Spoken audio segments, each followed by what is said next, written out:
আমরা সবাই মিলেই 300 তো আছে এখানে। আমরা আজকে এখানে উপস্থিত যে সমস্ত দল আছেন সেই দলগুলো কোন কোন কতটি আসনে নির্বাচন করবে সেটি আমরা এখন ঘোষণা দিচ্ছি। 1 নম্বর বাংলাদেশ জামাত ইসলামী 179, জাতীয় নাগরিক পার্টি 30, বাংলাদেশ খেলাফত মজলিস 20, খেলাফত মজলিস 10, এলডিপি 7, নেতা ইসলাম পার্টি 2, আমার Bangladesh party 3, Bangladesh development party 2। আমাদের এই দলের ভিতরে বাংলাদেশ খেলাফত আন্দোলন আছেন, তাদের জন্য এই মুহূর্তে সিটের সংখ্যাটা আমরা নির্ণয় করতে পারিনি, কিন্তু তারা আমাদের শরীরের ভিতরে আছে, এটা আমরা দেখব।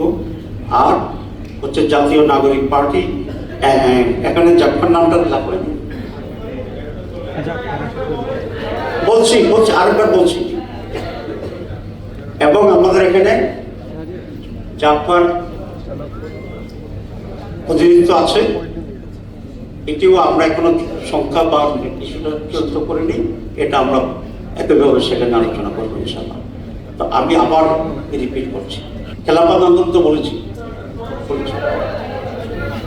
বাংলাদেশ জামাত ইসলামী 179,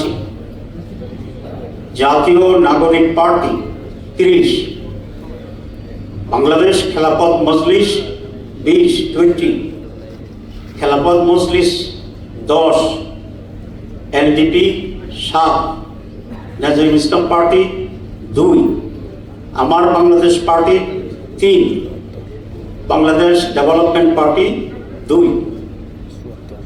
এই হচ্ছে এই পর্যন্ত আমাদের আসন কনফার্ম করা যেগুলো, সেগুলো আমরা ঘোষণা করলাম। বাকি আসনগুলোই আমাদের আরও যারা শহীদরা আছে আমরা আশা করি ওনারা এখানে ঐক্যমত্যের ভিত্তিতে ওনারাও আমাদের সাথে থাকবেন, এবং তখন আমরা ওনাদের আসনগুলো যেগুলো বাকি আছে সেসব বিষয়ে আপনাদেরকে অবহিত করবো।